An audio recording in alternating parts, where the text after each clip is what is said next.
I just had an idea, and it's an idea that I used to have quite a lot as a teenager and a young person in my 20s. I really had learned Valley pretty thoroughly into my 30s, which was don't cut your own hair. And whatever you do, don't cut your own fringe, or as Americans say, bangs. That's the worst thing you can do. That's basically,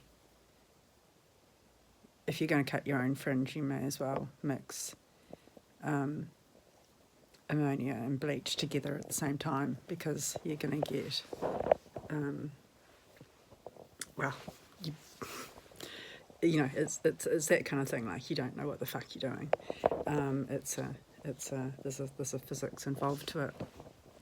And I had short hair for a very long time, like boy short hair, and because of my OCD, I was diagnosed, unlike my ADHD and ASD, which were diagnosed at different points in my 40s. I'm 47. I was diagnosed with OCD, which has prevailed, even though some diagnoses can be confused for OCD. It turns out that I do have OCD, it's not just ADHD. So I still do have that, and I'm still medicated for that, but I can't take the full dose of the medication for OCD, which is selective serotonin reuptake inhibitor, SSRI, which is off-label as an antidepressant and anti-anxiety. OCD is a sort of it's classified as a type of as an anxiety disorder, but it's far too circuitous, and it doesn't. It's a bit controversial as well, because whatever. I think of it. I don't think of it as an anxiety. I don't think of it as anxiety. It doesn't. Yeah. But what it does do is so I can't take the full dose of SSRI because it gave me what my GP and I at the time, when we tried to up the dose, the effective dose for OCD was gave me what I thought was akathisia, what we thought was akathisia, which is translated from I guess Latin or maybe Greek as inability to sit, which basically mimics the hyperactivity in ADHD, to the point that I thought I had ADHD, and I did have ADHD after all, and it turns out that SSRIs can actually exacerbate ADHD symptoms, so I can't take 40 mgs, I have to take 20 mgs.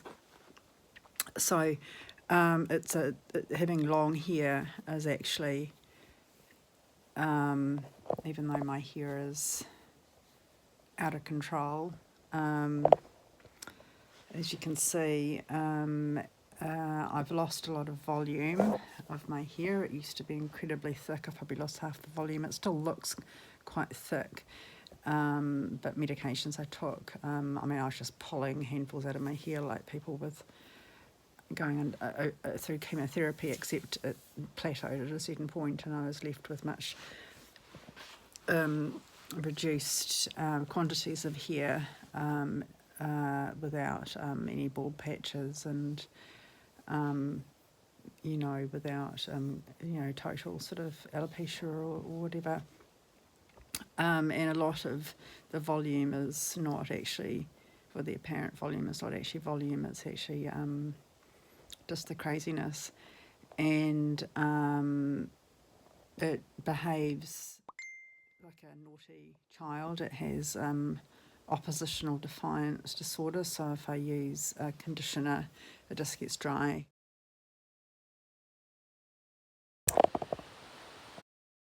I was diagnosed with an anti whatever. I think of it. I don't think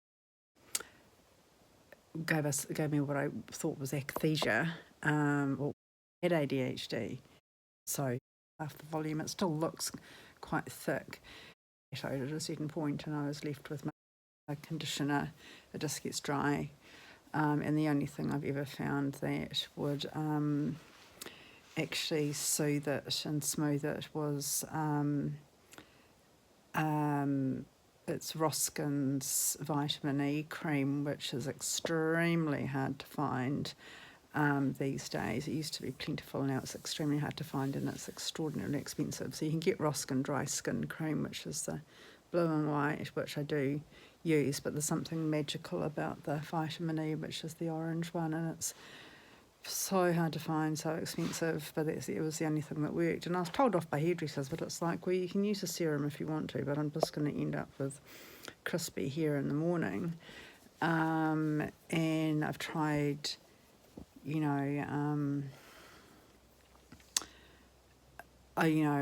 like nut oils, people swear by coconut oil. I just find everything either just makes it drier. It just makes it drier, and sometimes just crazier. So my hair is pretty crazy, and I was quite excited about moving to Christchurch because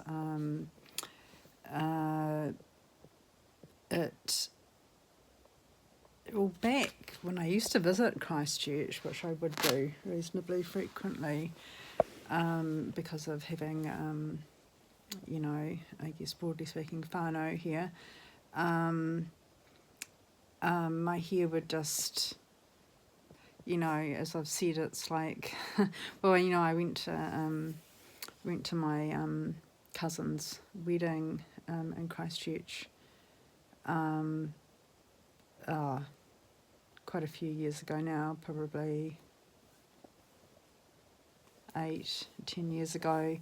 And I had quite short hair, which was a fix up of a real fuck up, and I didn't like that. But it was growing out reasonably nicely into a kind of a longer kind of bob. It was a horrible haircut that I had to have all chopped off into one sort of length. But in Christchurch, it just turned into this sort of smooth, kind of moneyed looking sort of, not lob, but sort of getting there with a little wave. And I'd got dressed at a friend's house where I was staying, but I didn't do my hair, and I didn't really, I am trying to wear a bit of makeup these days because I think I need it. I'm happy saying I think I need it. That's a personal opinion, and it's a personal opinion based on what I believe is an accurate, an objective reality. I always said I'd save makeup for my 40s, and it turns out that I look better, and I think if I look better, I get treated better. It's just the way it is, and it's the way it is for men as well. But I don't think I was going to do my makeup, but I'm certainly going to do my hair, because my hair has always been the most difficult, frustrating, tear-inducing, cancelling, going out plans kind of thing. And it was finally after my cousin and her her best friend and me and her mum were all with her on the morning of her wedding at her hotel room, where she was getting her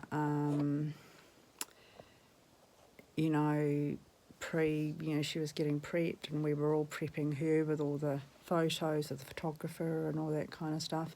And it was only when she was done that I went to the mirror to go and do my hair. And it was like that moment with the Fonz where he, I think it actually was always I think that it was a genuine scene that came up in one of the episodes, but I think it was always in the opening credits, where it just has the Fonz go up to the mirror with his comb, and then he just goes, and I had that moment, and I didn't touch my hair, and I went to the wedding with this very sleek, beautiful hair. But something's happened to Christchurch. I don't know what it is. one of the main reasons that I chose Christchurch and not Dunedin to move to in the South Island from very windy Wellington, which is windy because it's hilly, and your hair is always going to be crazy, partly because of the wind and partly because of the sea air and the salt that just wreaks havoc with hair, as anyone who cares about their hair or works with hair knows. And Christchurch, in the humidity, and Christchurch.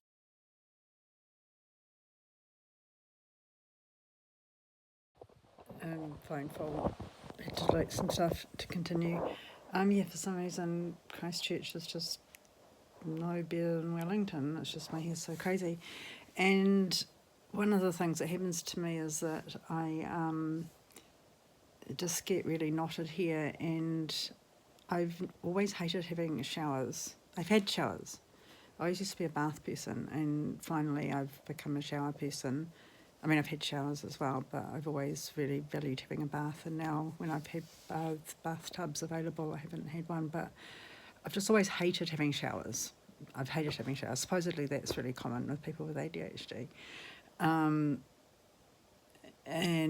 But I do it, and I do it like I feel awful if I ever feel so unwell that I can't.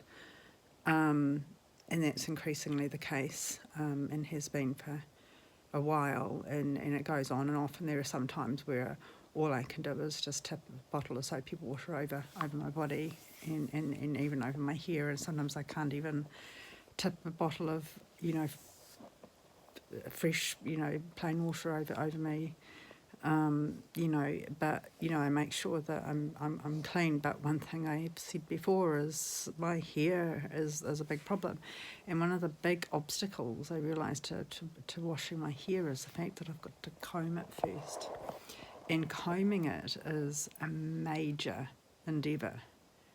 And I have been thinking for some time on and off, I've got to cut my hair, and it was especially the case when I was homeless. It's like, dude, when I was washing my hair at the Central Library over the public toilet, sorry, not over public toilet, over the, customer toilet, it was really, really nice to be able to wash my hair in a warm environment and then come back and have it dried out in a warm environment in the evening. But it was just like, it's really fucking difficult to wash this hair when A, you're homeless, and B, really unwell, and you can't smell yourself, and I'm clean, but my hair is often filthy, and I wonder why my pillowcases, I wonder why I can't have white pillowcases, and it's like, oh, because my hair's fucking revolting, and I've talked about this before, and I thought, I've got to have a haircut,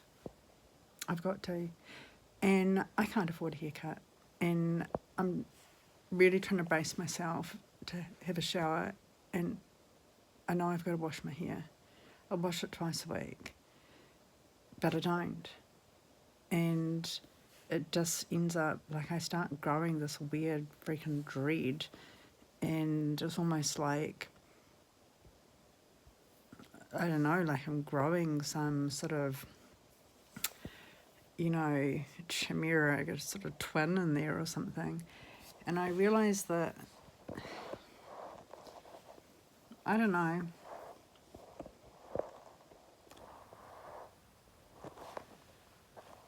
I've grown my hair again. It was going grey. Now the grey seems to have disappeared, and I used to dye my hair black, and as my mum has pointed out, it's come out